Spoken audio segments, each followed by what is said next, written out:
All right, everybody. The worst of list is done and behind us. Let us end 2024 off with the best shows, according to me. That's right. These are my top 10 favorite anime of 2024. This list is completely subjective.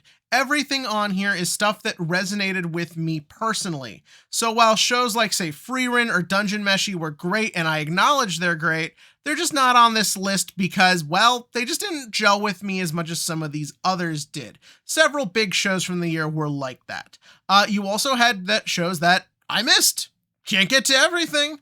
But today, I just want to highlight what I liked, what I loved, and maybe try and see if I can push y'all into checking some of these shows out, because some of them really do need the love, and that is what I am here to spread. So without further ado, let's get started. Starting off the list at number 10, we have ReZero Season 3. As someone who wasn't the biggest fan of Season 2, I wasn't quite sure what to expect from this new arc, but fuck does it deliver.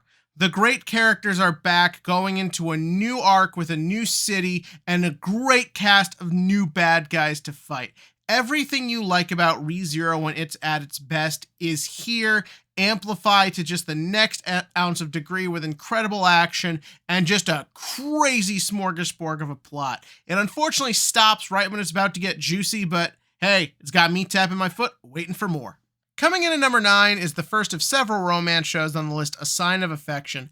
A Sign of Affection puts a unique spin on romance series, and that is that the main character is a very pretty death girl, which results in just a very interesting experience. Getting to see how she interacts with the world around her, communicate with other people, and most importantly, develop romantic feelings.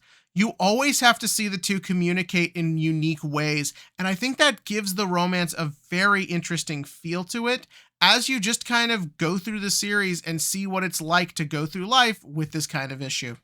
Coming in at number 8 is the remake nobody expected, but now we all can't live without, and that is Spice and Wolf.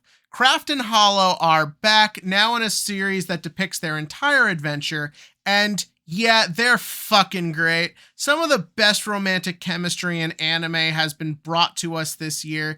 And to top it all off, they're exploring this truly great world that is a unique balance of similar enough to reality you can always follow it, but just unique enough to where you always want to see what's coming. You always want to know what they're going to learn and how they're going to deal with every crazy issue that comes their way. This is one of anime's greatest romances, and it's great to see it brought back in 2024. Number 7 is, yeah, I know, I crap on Battle Shonen all the time, and My Hero Academia is like the most played out one in the eyes of the general public, but fuck it, I'm here till the end.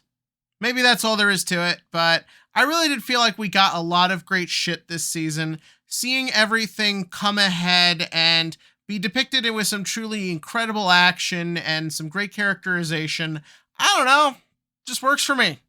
That's all I got. I like this show, and I'm really excited to see its big epic climax come to us in this coming year. So starting from number 6, here on out, everything is something that really just struck a chord with me personally. And first up, we have Shadowverse Flame. Hear me out. So this is not just your average card game commercial show. In my opinion, no other series has ever truly depicted what it is like to actually get into card games, meet your people, and just kind of develop and grow along with them. That feeling of being able to relate to people and connect to them through this weird niche hobby you got, and how it can be so great and beneficial to you as a person. No other card game anime has ever truly tried to capture that feel, and for that reason, I am truly grateful we got such an incredible show. So for number 5, we have Soku Yoko. And I'm going to say something a little strange considering we're at like the middle of the list, but I think if there's one show you should check out from this year, it's this one. Why? Because you get a complete story. In this one year, we got the entire story of this popular legendary manga, and yeah, it's really strong. The characters are great. The story is really interesting. A few of the production issues, namely the animation quality, kind of hold it back a bit, but I think this is genuinely a show worth checking out, and you should definitely give it your time. Coming in at number 4, we got Dondon.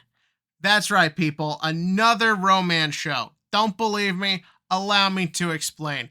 Dondon is a great teen romantic comedy hidden within an incredible battle shonen, featuring some of the most groundbreaking, crazy animation of the year, insane, wacky, imaginative fights, and genuinely incredible humor. And all of that is to get you wanting more of Momo and Okurin, and they are perfect. Great romantic chemistry, great performances in both English and Japanese. This is a genuinely heartfelt show that wants to give you that perfect combination of great romance and kick-ass animation. So for number 3, we have our highest rated romance of the year, and that is Kimini Takei. This series is just great. I have no other words. It is a beautiful show that depicts social anxiety and shyness and the journey to overcoming it. That feeling of making real friends, learning to have them accept you while you accept them, sharing your drama, sharing your happiness, learning to find someone to care about and to love and forge a relationship with them and learn how to communicate and be vulnerable with them. This series handles all of this incredibly with some truly amazing characters, beautiful animation and music, and fucking great comedy. The show is absolutely hilarious, and I loved every goddamn second of it. Also, top tier dub, absolutely legendary. So earlier in the list, we talked about a show that shows the positives of card games. Now I'd like to talk about a show that shows the negatives, or rather how Oblivion Battery shows you the negative side of getting involved in something competitive. It shows you how much damage pushing yourself further and failing can do to you. It shows what happens when you buckle under the pressure of wanting to succeed, of wanting to live up to expectations, and wanting to say you have a place in this world. It can show the ramifications of that, what it's like to have to live with that struggle, and how it can alienate you from people and lead to not just mental harm, but physical as well. But also how maybe that's kind of worth it. How maybe getting to say you pushed yourself, no matter how hard it is, and no matter how much damage it can cause, is worth it. To show the positives and the beauty of when you find others who get your struggle, those who are going through that same desire, and what it's like to motivate each other and to grow as people. I think that's what this series is ultimately about. And the fact we got a show that's willing to talk about this like this at all, I think is really fucking incredible. The show is also just insanely funny, like really fucking great. And after it not doing so well, I was really worried we wouldn't get more, but season 2 is coming, and I cannot fucking wait for it. Number 1! So I'll be honest with y'all. When I picked this show up last January, I just kind of knew the rest of the year was fucked. 'Cause nothing was gonna truly be better than The Apothecary Diaries. Yeah, I know. I really talked about so many emotional things with these other shows, but the simple fact of the matter is nothing stuck with me more in just the most perfect ways than this show. Everything else I watched this year was compared to it. And while I don't think the show has the sort of same emotional resonance as some of the other things on this list obviously has, I will say, though, nothing felt so nichely perfect for me, in as much as I love history, I love mystery stuff, I love pro-science stuff, I love the animation in this show, I love the story, I love the way every mystery is depicted and solved, and most importantly, I fucking love Mao Mao. Mao Mao is a god tier character. She is a top tier best girl. She is fucking incredible. And she is what brings this show together and leads to just such a truly unique anime experience. There are mystery shows, there are solving problems with science shows, there's history shows.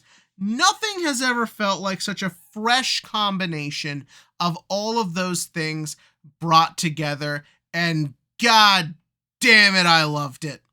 I loved every waking second of this show. I know I'm gonna love season 2. I cannot wait for more.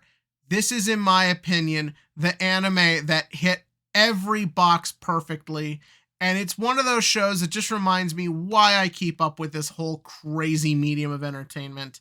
Just the fact that you can get stuff you never thought you would have seen otherwise, and in a way that is so unique to just being anime.